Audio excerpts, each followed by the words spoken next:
नमस्कार, आप देख रहे हैं एसबीटी न्यूज। पेश है 26 मई गुरुवार शाम 7:15 बजे राजस्थान की बड़ी खबरें। राजस्थान में अध्यापकों को अभी तबादले के लिए इंतजार करना पड़ेगा। शिक्षा विभाग ने तबादलों के लिए नई पॉलिसी तैयार की है। इससे ट्रांसफर का इंतजार कर रहे टीचर्स का इंतजार थोड़ा और बढ़ सकता है।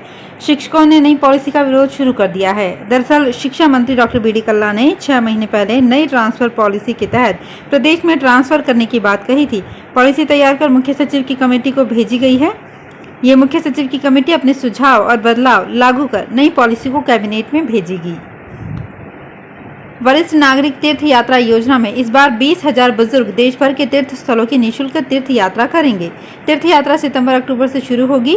इससे पहले जून माह से ऑनलाइन आवेदन प्रक्रिया शुरू हो जाएगी। देवस्थान विभाग 18,000 यात्रियों को ट्रेन और 2,000 यात्रियों को वायुयान से तीर्थ यात्रा करवाएगा।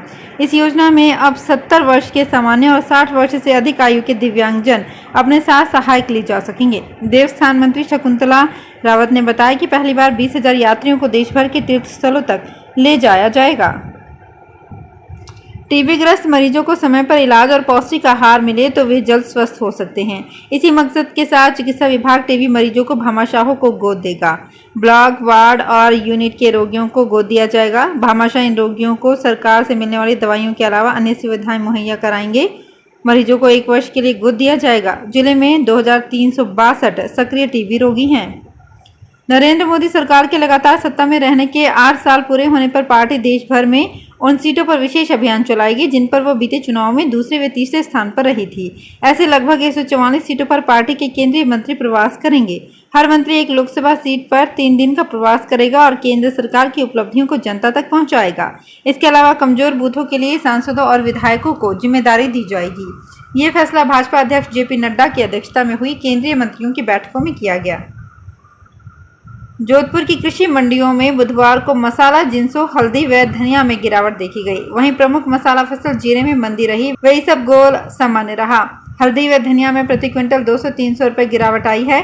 जीरे में प्रति क्विंटल 150 से 200 रुपए गिरावट आई है। ग्वारगम में कोई विशेष उतार चढ़ाव नहीं देखा गया, भाव सामान्य रहे। जोधपुर सराफा बाजार में दोनों कीमती धातुओं में मामूली गिरावट आई। जेएलएन अस्पताल अजमेर में ओटी में कार्यरत महिला नर्सिंग ऑफिसर के साथ रेजिडेंट डॉक्टर द्वारा अभद्रता और मारपीट करने के विरोध में झालावाड़ जिले के नर्सिंग कर्मियों ने काली पट्टी बांधकर विरोध प्रदर्शन किया। इस दौरान उन्होंने सीएम और हेल्थ मिनिस्टर के नाम का ज्ञापन सौंपकर रेजिडेंट डॉक्टर के खिलाफ कार्रवाई की मांग की।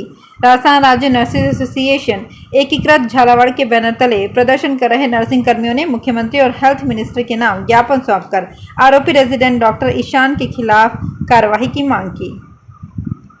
जयपुर में इनकम टैक्स अधिकारी के लिए 2 लाख रुपए की रिश्वत लेते ट्रैप हुए चार्टर्ड अकाउंटेंट पुनीत मोहनोद की तलाकशुदा पत्नी नीलम सिंघवी गुरुवार को एसीबी ऑफिस पहुंची। नीलम ने एसीबी अफसरों को बताया कि पुनीत ने बेटी होने पर उसे छोड़ दिया था। नीलम पुनीत की दूसरी पत्नी है। अब वो तीसरी महिला के साथ रह रहा है। नीलम ने पुनीत के कई काले कारनामों के दस्तावेज एसीबी अफसरों को दिए। महिला ने एसीबी अफसरों को बताया कि पुनीत व्हाइट कॉलर बदमाश है। राजस्थान के 30 लाख दिव्यांगों के साथ सरकार भी मजाक करने पर तुली हुई है। पिछले साल बजट में घोषणा होने के बाद भी प्रदेश के दिव्यांगों को अभी तक बीपीएल के समान सुविधाएं मिलनी शुरू नहीं हुई है, जबकि 19 महीने में सरकार 3 बार घोषणा कर आदेश भी जारी करवा चुकी है। दरअसल वर्ष 2021 के बजट में मुख्यमंत्री ने प्रदेश के दिव्यांगों को सभी योजनाओं का लाभ दिलाने के लिए बीपीएल श्रेणी में शामिल कराने की घोषणा की थी। कांग्रेस ने इस घोषणा को जन घोषणा पत्र में भी शामिल किया था। जयपुर में करीब 7 साल से धूल खा रहे बस रैपिड ट्रांजिट सिस्टम कॉरिडोर को अब सरकार हटाने की तैयारी कर रही है। 2 चरणों में बनकर तैयार हुए इस कॉरिडोर को हटाने से पहले सरकार इसकी उपयोगिता और फायदे को लेकर एक स्टडी करवाएगी। खास बात यह है कि ये स्टडी और कोई नहीं बल्कि वही कंपनी कर रही है जिसने इसकी डिटेल प्रोजेक्ट रिपोर्ट बनाई थी और उसके अनुसार ही जेडीए ने इस प्रोजेक्ट को तैयार किया था।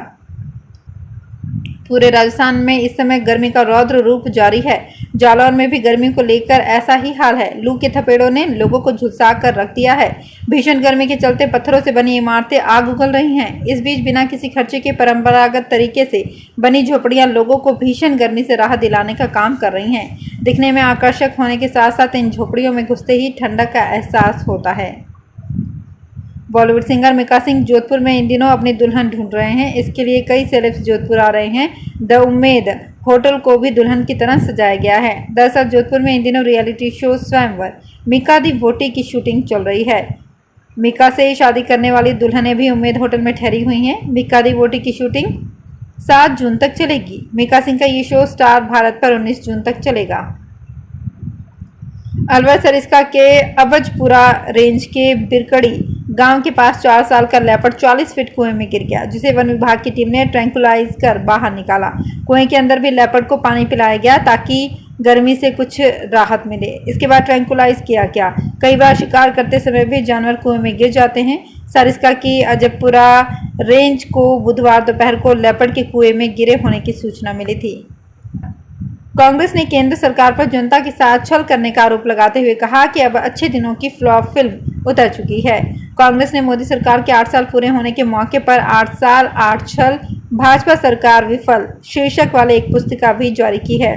पार्टी के मुख्य प्रवक्ता रणदीप सुरजेवाला ने संवाददाताओं से कहा, नारा दिया गया था कि अच्छे दिन आने वाले हैं, लेकिन मोदी आए तो महंगे दिन लाए।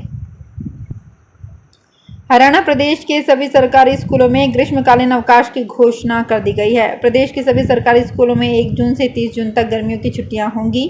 शिक्षा विभाग की ओर से ये आदेश जारी कर दिए गए हैं। कोरोना के कारण बच्चों की पढ़ाई 2 साल तक प्रभावित रही। ऐसे में गर्मियों की छुट्टियों में बच्चे ऑनलाइन पढ़ाई करेंगे। 10वीं और 12वीं के विद्यार्थी घर पर ही टैब से ऑनलाइन पढ़ाई करेंगे। सरकार ने इसे लेकर आदेश जारी कर दिए हैं। करीब 100 दिन से चल रहे रूस यूक्रेन युद्ध के कारण विश्व के कई देशों में गेहूं की जबरदस्त मांग थी। देश में बड़ी मात्रा में गेहूं का निर्यात होने से भाव में बेतहाशा बढ़ोतरी होने लगी। भाव में तेजी आने के कारण केंद्र सरकार ने गेहूं के निर्यात पर रोक लगा दी। इससे करीब 3 माह से ज्यादा समय से गेहूं के भाव में बनी तेजी पर लगाम लग गई। अब जोधपुर मंडी सहित राज्य भर की मंडियों में गेहूं के दामों में 100 से 200 रुपए प्रति क्विंटल की गिरावट आई है।